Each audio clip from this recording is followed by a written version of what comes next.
Ketika saya bertiga sama Jumhur sama dia diskusi, ngimbangin, dia bisa ngimbangin kita. Itu buat saya itu ini luar biasa.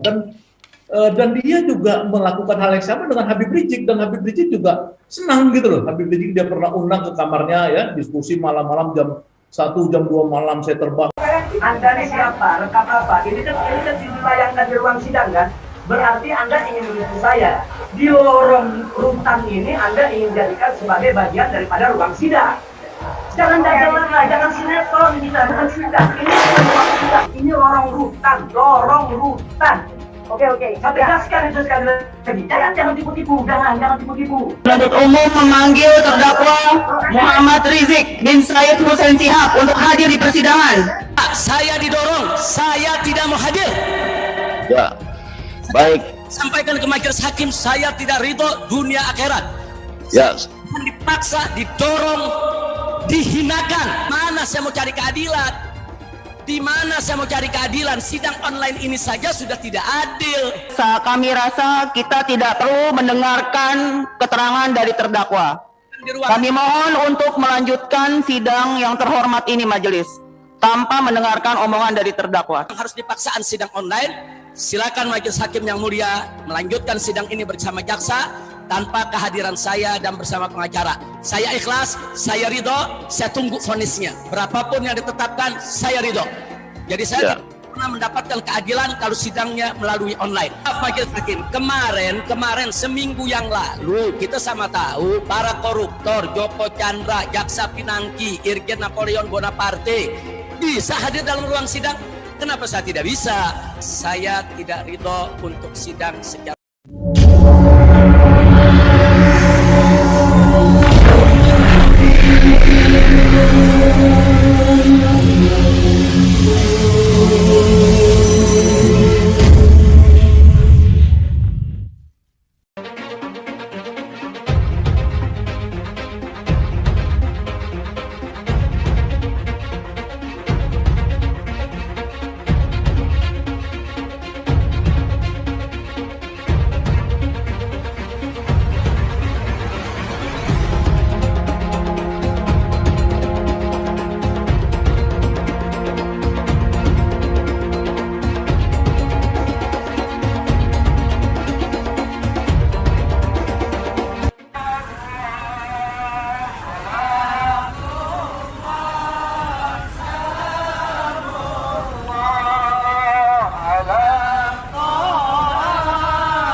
adanya kegiatan sidang offline besok.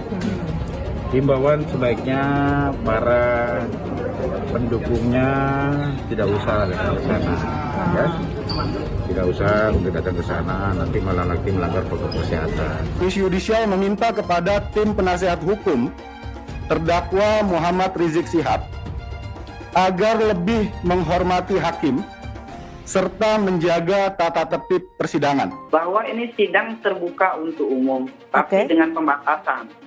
Jadi ruang sidang itu kan terbatas, pengunjung itu tidak lebih dari 20. Ya apabila misalkan simpatisannya mau masuk, tetapi sudah tidak ada lagi, ya kita sampaikan agar menunggu di luar aja. Nanti digelar hal-hal tersebut, misalkan ada kerumunan atau ada penumpukan orang, ya kami hanya memantau dan melaporkan kepada majelis hakim. Nanti yang akan bersikap menentukan apakah ini dilanjutkan atau tidak, ya karena ini sudah kewenangan majelis hakim, ya majelis hakim yang akan menentukannya berdasarkan perkembangan dan laporan-laporan dari kita dan juga dari laporan dari pihak. Permohonan kami untuk mengajukan sidang secara langsung atau offline dikabulkan oleh majelis hakim. Kami menjamin bahwa sidang ini melarang berkerumun. Kalau ada kerumunan kan kita menjamin di pengadilan. Habib Rizik juga sudah menghimbau supaya itu sebaiknya nonton aja dari luar dan juga tertib. jangan sampai melanggar protokol kesehatan. Masker dipakai, jangan banyak juga nggak dipakai pejabat. Ini kecil kecil doang 2 jam kalian. Kalian sudah puas dorong saya. Hah? Kalian sudah keterlaluan. Ini peradilan sesat. Pak Mahfud MD-nya disuruh terengkurap, terus ditendang kepalanya, terus diinjak pakai sepatu dan dipukul. Mungkin dia baru bisa mengatakan pelanggaran HAM berat kalau itu terjadi pada dia, ditendang kepala dia, diinjak, ya, terus kemaluannya sampai diinjak juga. Mau manusia, mau gugat nih pokoknya. Bapak gue polisi gak pernah melakukan anak kayak gini, gak pernah ngelakuin lingkungan kayak gini. Padahal gue kombes.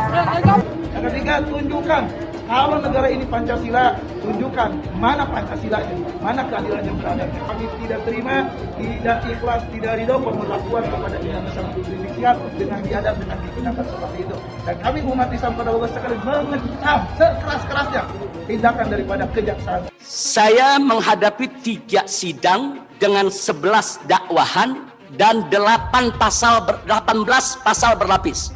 Bagi saya ini masalah yang sangat serius, sehingga saya harus all out dan harus super maksimal di dalam membela diri. Masalah prokes yang saya menghadapi ini telah menyebabkan 6 pengawal saya dibunuh dengan keji dan kejam. Saya mengalami tekanan-tekanan yang luar biasa, organisasi dibubarkan, keluarga saya ATM-nya semua dibekukan, pengawal saya dibunuh. Ini satu penghinaan terhadap himbauan prokes. Himbauan prokes itu merupakan dukungan terhadap program pemerintah di dalam menangani pandemi. Atau bisa hargai himbauan prokes. Itu kewajiban kita bersama untuk menanggulangi pandemi COVID-19 di Indonesia. Soal himbauan, tadi saya menyampaikan himbauan, kemudian diprotes oleh jaksa.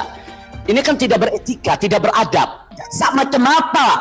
Nggak tahu tentang kewajiban menjaga prokes. Kayak ini para aparat dan juga para keparat yang memaksakan daripada imam besar untuk hadir di sidang online, sedangkan imam besar tidak ingin.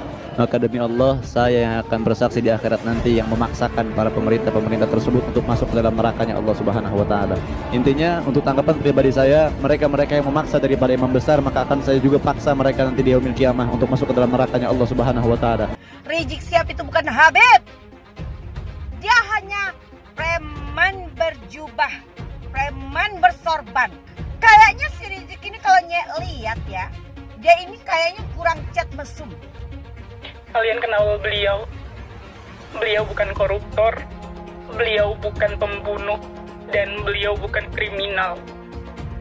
Tapi sampai sekarang gue sendiri nggak ngerti kenapa beliau begitu dimusuhin, kenapa beliau begitu ditakutin. Bahkan parahnya, ada yang mengaku muslim tapi membenci beliau.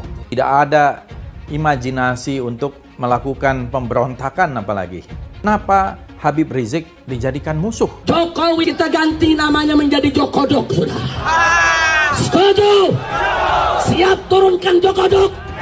Siap turunkan Jokodok. Siap lengserkan Jokodok. Takbir. Bunuh semua pendeta yang terlibat sudah. Takbir. Berani bunuh pendeta radikal. Berani habisi Kristen radikal. Takbir. Jangan salahkan umat Islam kalau besok kepalanya ditemukan di jalanan, saudara. Takbir. Takbir. Siap bela Nabi. Siap bela Nabi. Siap mati untuk Rasulullah. Takbir. Anak Tuhan dari mana? Kalau Yesus anak Tuhan, bidangnya siapa? Besok di seluruh wilayah Indonesia kami katakan tahu pertama kafir, kedua goblok. Kitab Bible Kristen itu bohong. Saya bukan mengatakan Bible Kristen fiksi, Bible Kristen itu palsu. Saya nggak pernah mundur untuk kebenaran, keadilan, kejujuran, dan peri kemanusiaan. Gue nggak pernah mundur.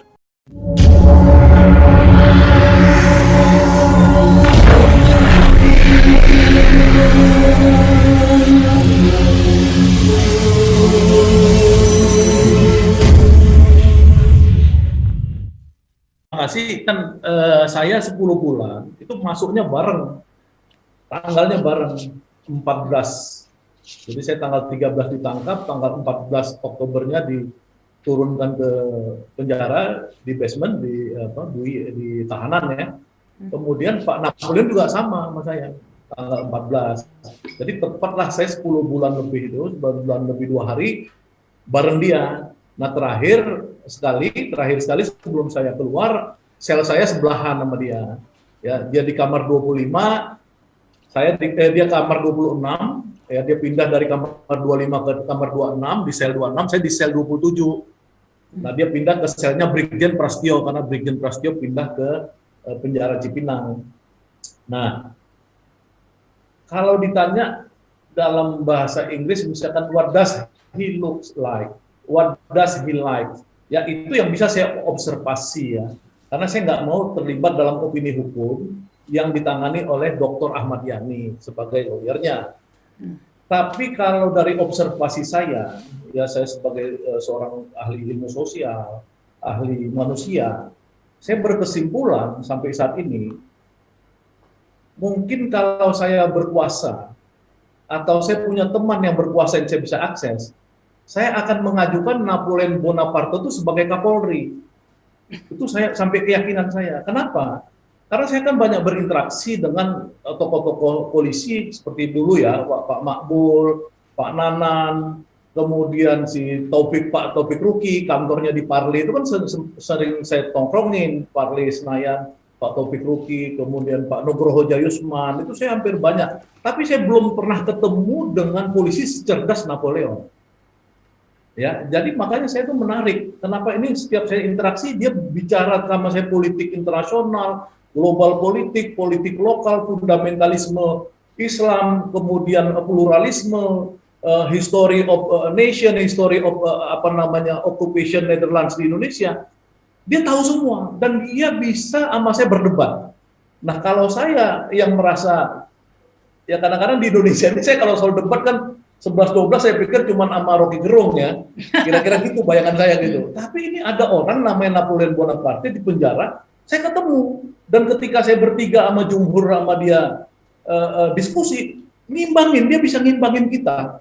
Itu buat saya itu ini luar biasa. Dan dia juga melakukan hal yang sama dengan Habib Rizik. Dan Habib Rizik juga senang gitu loh. Habib Rizik dia pernah undang ke kamarnya ya, diskusi malam-malam jam 1, jam 2 malam saya terbangun, loh kok ada suara ribut-ribut, saya pikirnya di sebelah. Rupanya Habib Rizik lagi debat dan diskusi dengan Napoleon. Ini orang luar biasa. Itu jadi secara karakter ya, jadi kalau kita tanya tadi what does he look like, itu karakternya itu altruism, kemudian karakternya itu